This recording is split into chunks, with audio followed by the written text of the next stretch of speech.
Nick Friedell covers the Warriors for ESPN.com, and he joins us now. What are the early reports, Nick? Dan, the Warriors don't feel great about everything. The fear is that it's an Achilles injury.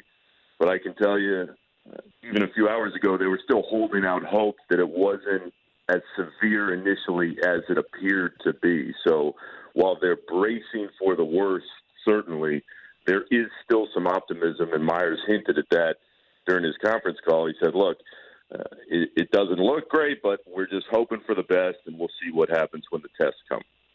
How was he progressing from his knee surgery from a year ago?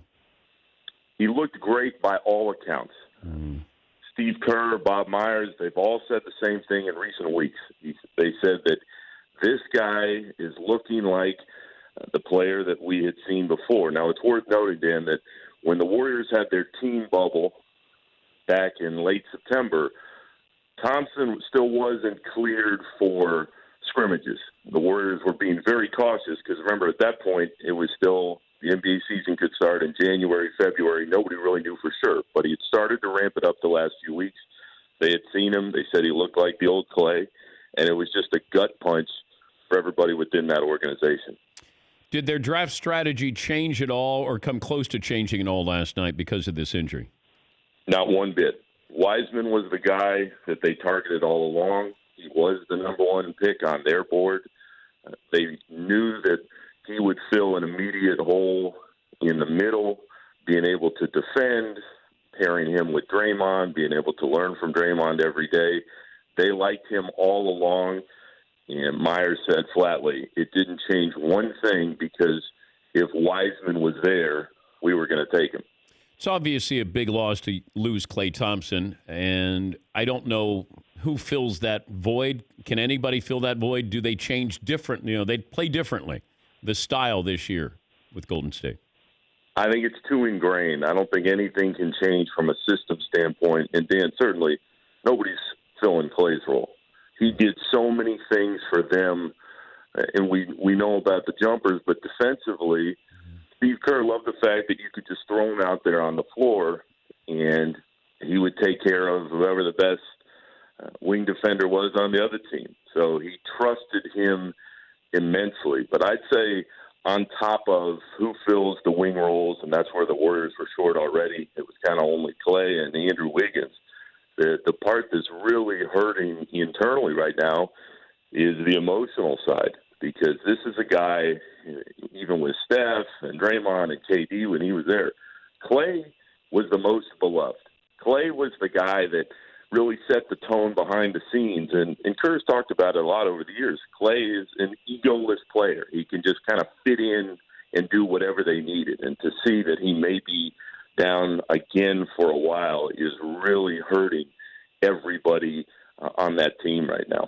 Yeah, I remember Steve Kerr telling me years ago, he just said Klay is, there's no maintenance to him. Like, I don't have to worry about anything. It's not touches or being a star or points or anything. He said he is maintenance free. And that's rare.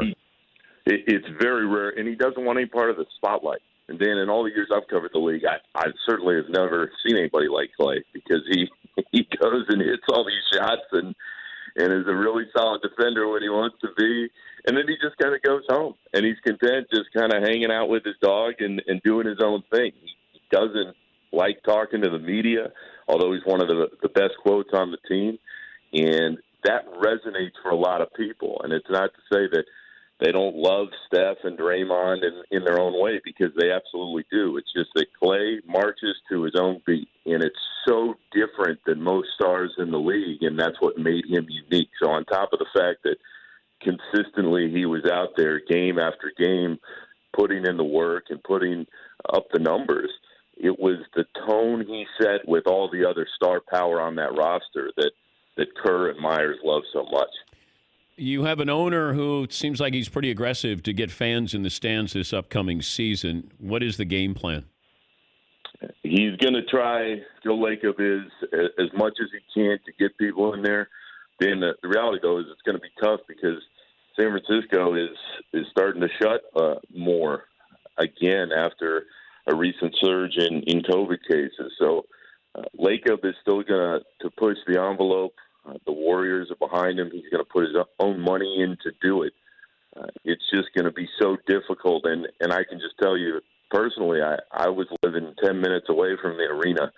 To see that thing empty day after day is a crusher for that team and for ownership, because that was supposed to be the cash cow of cash cows. Yeah. And it's not to say it still can't be over time, but it's empty. It was supposed to be filled every day with concerts and other events all the time on top of all the games. And now to see that the way it is, that's why you're seeing from Lacob and from the Warriors this push so hard to get some people back in there and start to get the revenue streams going again. Is there a time frame for this MRI today with Klay Thompson? I would expect the news in the next couple hours. I think everybody was expecting it to be in the morning. And you mentioned Kerr and some of the trainers are headed down there and may be there in the moment. But I would expect something here very soon. Nick, thanks for joining us. We appreciate your time. Dan, I've listened to you my whole life. I really appreciate you guys having me. Thank you, Nick. That's Nick Friedell. He covers the Warriors for ESPN.com.